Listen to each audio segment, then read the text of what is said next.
Well, good morning. It's Tuesday, April the 4th, and welcome back to the shop. You know, it's kind of a sad day because I realize this is the second to last video that I'm probably going to make on the restoration process of this 68 Mustang.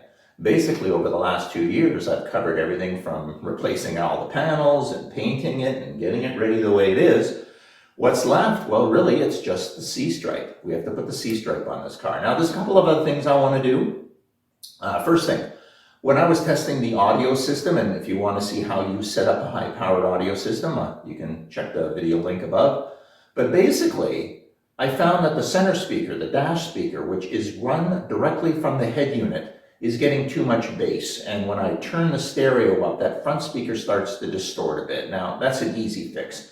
A couple of capacitors in line with those front speakers will cut everything from about 100 hertz and down right out. And that way there, I don't have to worry about, that front speaker distorting. I really just want that to be a center stage, nice and clear. Don't need any bass going to it. I got plenty of that from the subwoofer. So that's number one. Number two, the other thing I want to do in the trunk is we know we have the subwoofer on the left-hand side, but on the right-hand side, we just have that drop-off, which goes down there, and that usually just collects garbage and or dents the car if something falls down. I'm actually going to create a plate or a table that's going to stick out into that area, cut it to fit, and bolt it through, again, just like I did with the subwoofer. But that'll give me a nice extension on the trunk, and that's where I'm going to put the jack and all of my tools and all of that, because it just creates extra space for me. So that's another thing I'm going to do. But what are we going to do today? Well, we're going to put on the C-stripe. That's really the last major step on this car. Now, there's a couple of ways to do a C-stripe, but let me show you the way that I feel more comfortable with. Okay, the first thing I like to do is lay the stripe out. There are 8 pieces in the kit, 4 per side. So on the driver's side, you're going to have, of course, the C-stripe. Now, the C is contoured the way the driver's side is. Let me show you that. So, as we can see on the driver's side, right, the C leans back at the top. So, leans back at the top. Now, you're going to have a lower door piece. Remember to make sure that this is the right one, right? Thick on the top, thin stripe on the bottom, ends at a point, and this again goes on the driver's side. If we take a look at the lower door on the passenger side, you might get this confused because you see, oh, there's a stripe, or there's the narrowing at the top, but you'll notice that it's the thick stripe is on the bottom and the thin stripe is on the top, which is wrong, right? So make sure you lay all your pieces out. Same thing with the upper door piece. The upper door piece has the thick at the bottom, thin at the top, and if you overlap them, you'll notice that the thicknesses are the same. Don't get screwed up, because if you take a look at the side for the passenger, you could also have the thick at the bottom and the thin at the top, but you'll notice that the width of the stripe is wrong, right? You can see that the stripe is a lot thinner here than that. So again, this is the wrong piece. This goes on the other side. So make sure you lay everything out so there's no confusion. Now, what else are you going to need? Well, you're going to need a squeegee. Now, it comes with this squeegee, which is really hard, and I don't like using that.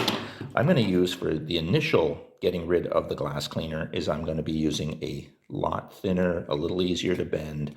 This will be more malleable, get into the corner, so that'll be a lot easier. Painter's tape.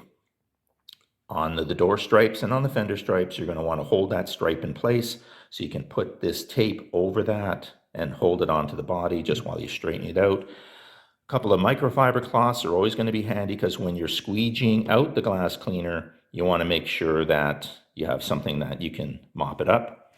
The other thing you're going to need is, of course, what I like using is a foaming glass cleaner. Now, I like using glass cleaner because, of course, it's highly evaporative, which means it's going to get out of the way quickly. The other thing, though, being foaming, is it's actually going to lay down a nice foamy layer that when I apply the C-stripe's going to float on top of that foam, and I'm going to make any adjustments I need to it to make sure that this follows the contour of the car.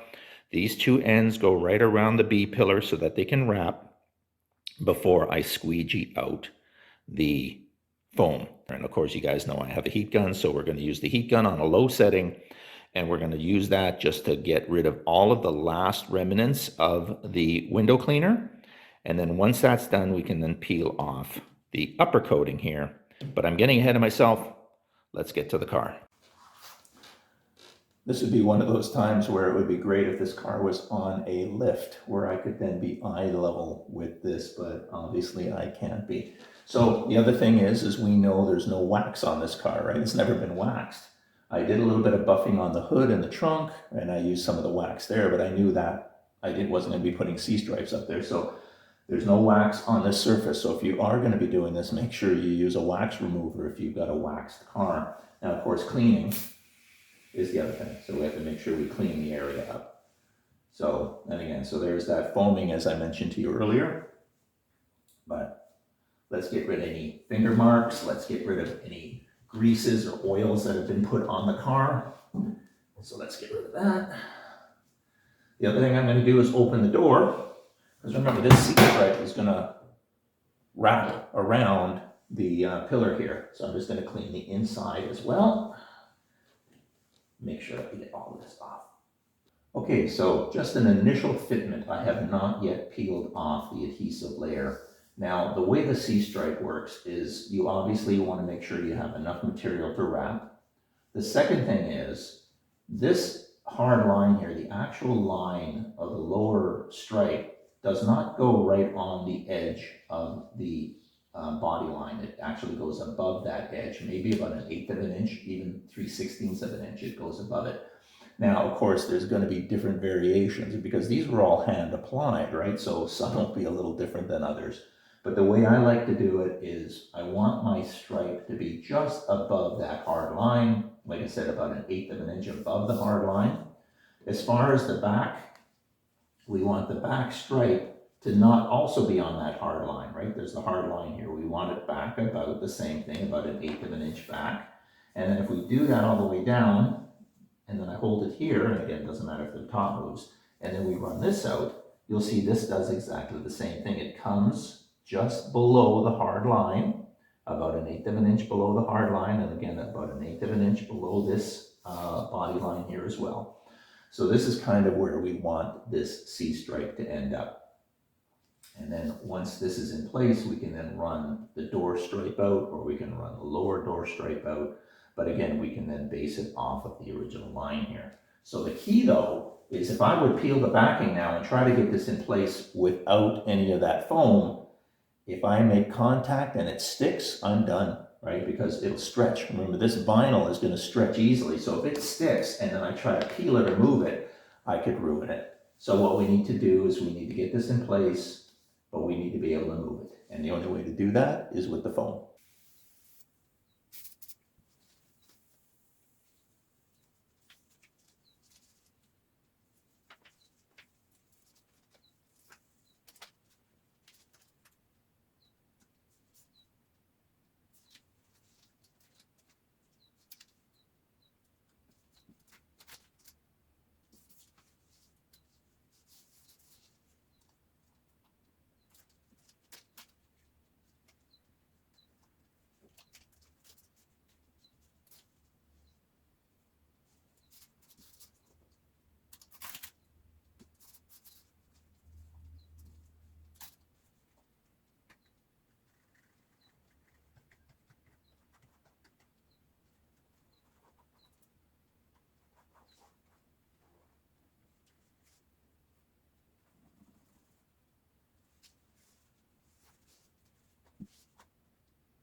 Now, while the paper is still on it, you can be fairly aggressive because it's not going to move anywhere. You're not directly on it. But once the paper's off, that's where the fiber cloth comes in. You can put it around, and then you can also do that. But again, as I mentioned just before,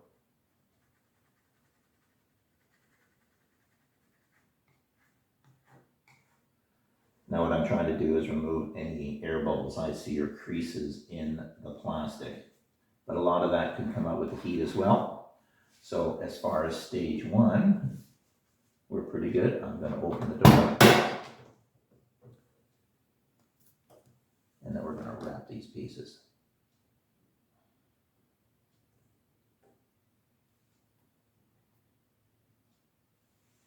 Now the heat gun. Now, as I said, not too much heat. You don't want this to be, like I said, you can test it on your arm because you'd rather, make sure you're not too hot here. I'm going to reduce the heat a bit. I just want to dry and evaporate. I don't want to overheat anything.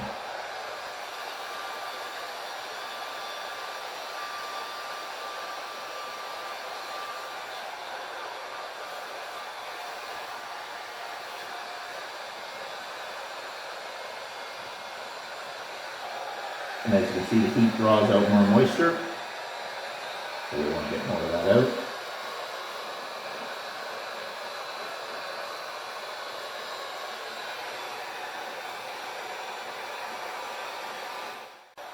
Okay, so now the other advantage of the heat gun, first off, look at how low that is, okay? If you can hold it that close to your hand for that long, it's low, okay? And all I've been doing for the last 5 minutes is just drying the area out. Now, the great part about using a heat gun is that this protective layer has an adhesive on it, and guess what happens when the adhesive gets warm? It softens up. It makes it less likely to pull on the C-stripe. So now by using the heat gun, I'm able to literally just see how easy this is to peel back. There's no pressure on that at all.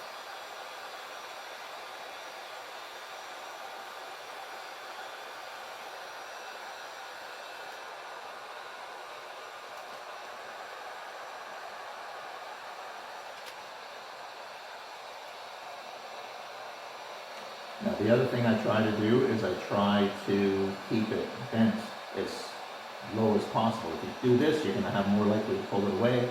By having it on an angle, it's less likely to pull away the stripe.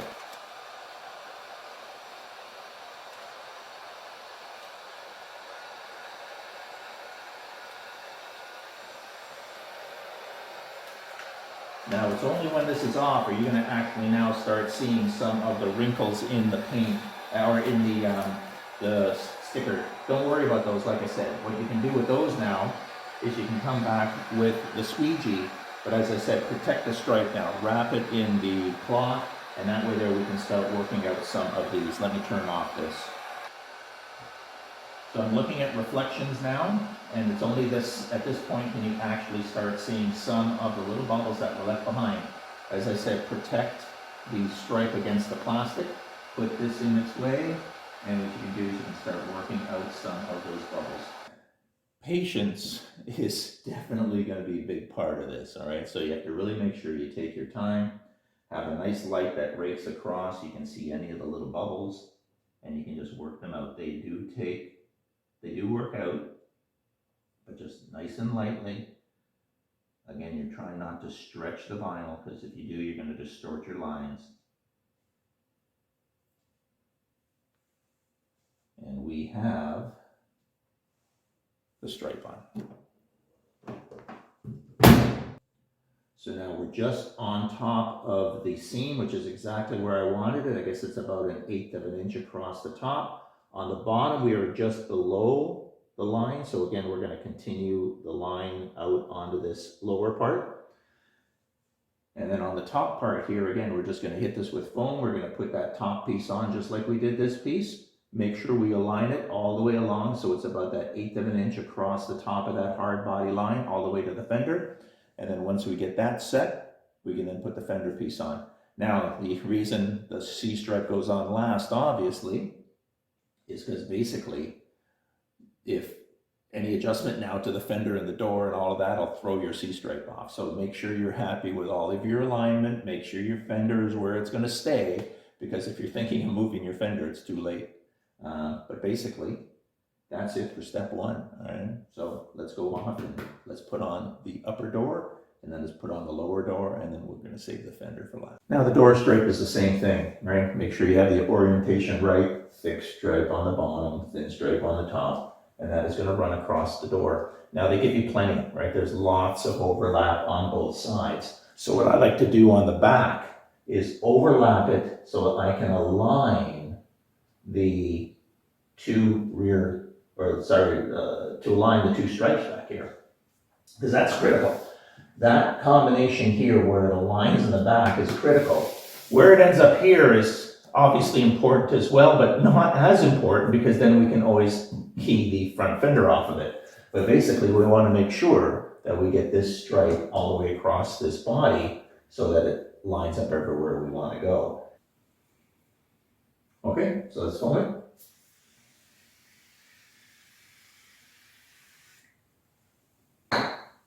And let's apply the stripe. We can actually put a little bit of tautness in this. We want this right on the edge, just like that. Now the good news is the paper gets translucent, so you can actually see the stripe and you can feel that hard line. And really what I'm trying to do here, I'm not trying to put pressure on it. I don't want it to stick yet in case I gotta pull it. I'm trying to get this hard line right at the edge, and I'm trying to get that nice 1/8" reveal that we've got going here. I think we've got a pretty good line all the way through. And again, double checking over here, these lines line up. Over here we come out. The fender's a little high now that you really look at it. I'm gonna have to compensate for that. I'm gonna have to lift this up and just lift it up a bit. I hope I don't put too much of a line in that. We gotta get this up just a touch like that.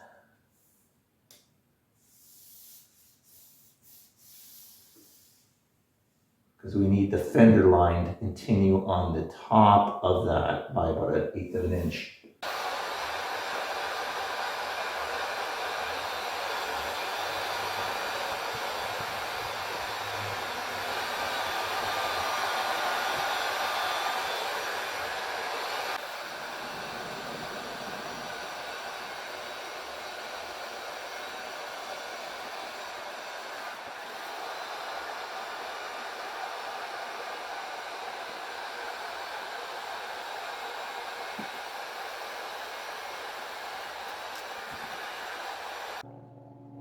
Okay, so we're ready to install the lower stripe. Now, the difference between the other stripes is that this stripe here, we need to be cognizant of where the stripe terminates.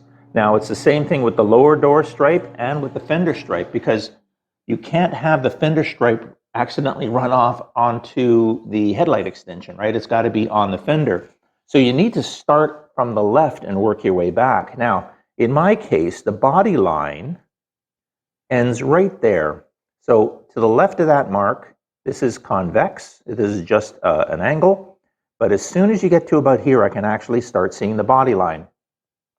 Now, with the amount of sticker they gave you, you know, that would put the sticker way out here, way beyond the body line. And to be honest with you, I don't want that. I want this to end just where the body line ends. So we can take a piece of tape, mark the end of that body line, right? So there we go. So here it's flat.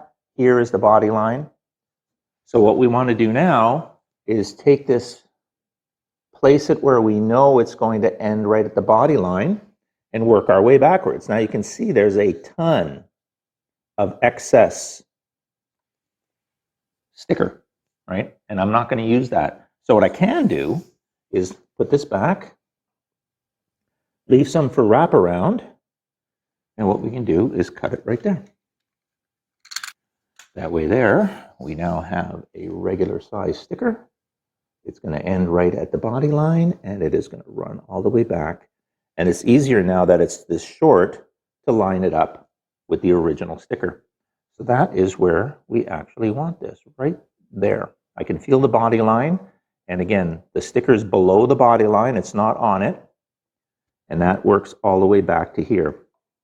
So really, that's where it's going to go. So we just repeat the same process we did before. So just like the stripe on the bottom part of the door, this stripe comes to an end, right? It comes to a point. And you want that point to, you know, accent the body lines. Now in this case here, the body line is continued all the way out into the extension. Now I don't want to put the stripe out onto the extension. If I ever have to remove the extension, I'll have to cut my stripe, and I don't want to do that. So the key is, where does that end? Now, what I'm thinking is to back the stripe out the same width as the extension, right? So the extension is about 1.5 inches. I'm thinking of bringing the stripe back 1.5 inches. That way there we'll terminate the stripe, and I'll do a better measurement later, but we'll terminate the stripe about there, and then that way there we can bring this all the way back and then match up to where the door is. So again, this is all personal choice, right? And again, there were so many variations because these were applied by different people all the time. So the idea of putting the stripe on exactly the same every time is impossible. In my case, it's just going to be what I think looks visually pleasing. And I think the idea of bringing the stripe not right to the edge of the bucket, because then that looks forced. I'm going to bring the stripe back, again, like I said, about a half an inch or an inch away from the extension, and that's the way we're going to go. Well, I took myself out of frame because I think the only thing that is worth anything in this garage is that car sitting there right now.